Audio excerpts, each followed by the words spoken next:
The last thing baseball needs is a partisan battle over the proposal for a summer restart. But it appears that's exactly what's about to play out. Illinois Gov. J.B. Pritzker weighed in Tuesday on Major League Baseball's plan during his daily coronavirus update, criticizing players for holding out for more money while other Americans are sacrificing during the pandemic. Team owners on Monday approved MLB's plan for an 82-game schedule beginning in early July and offered players a 50-50 split of revenues for what amounts to about one-half of a regular season. Players Union Executive Director Tony Clark responded to the proposal by telling The Athletic that MLB was trying to take advantage of a global health crisis to institute a salary cap. Without going into specifics about the owner's proposal, Pritzker seemed to suggest players should accept the offer for the sake of fans who miss the game. I realize that the players have the right to haggle over their salaries, he said, but we do live in a moment where, the people of Illinois, the people of the United States deserve to get their pastime back to watch anyway on television.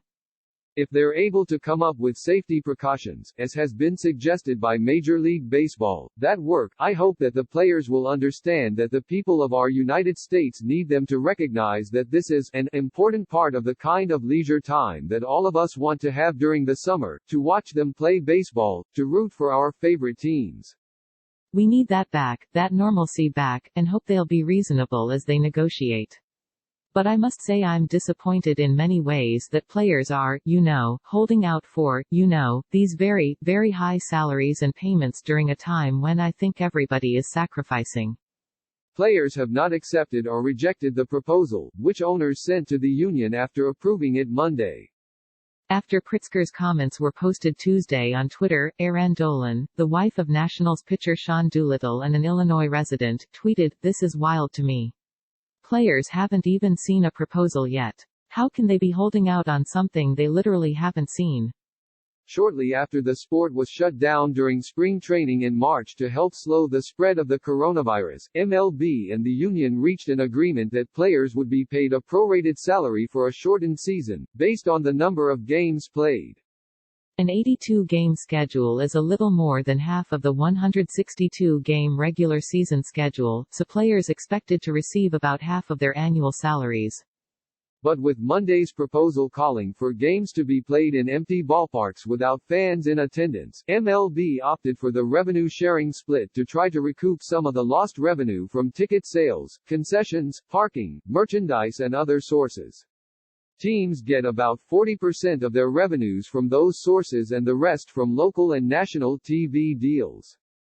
The proposal also calls for an expansion of the playoffs from 10 to 14 teams to generate more TV revenue.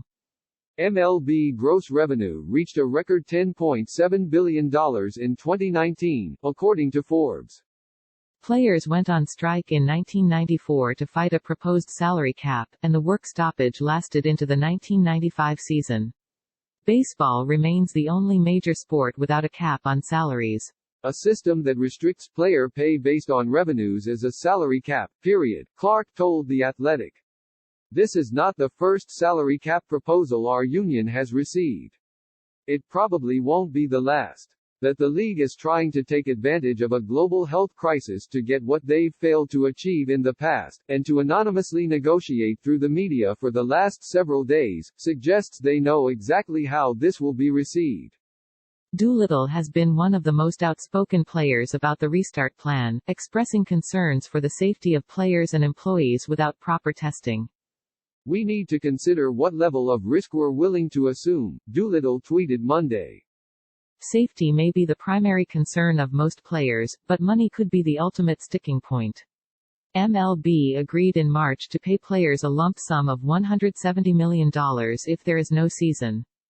If owners and the union can't reach an agreement and the 2020 season isn't played because of a financial dispute, the game could suffer a black eye to rival the cancellation of the 1994 World Series.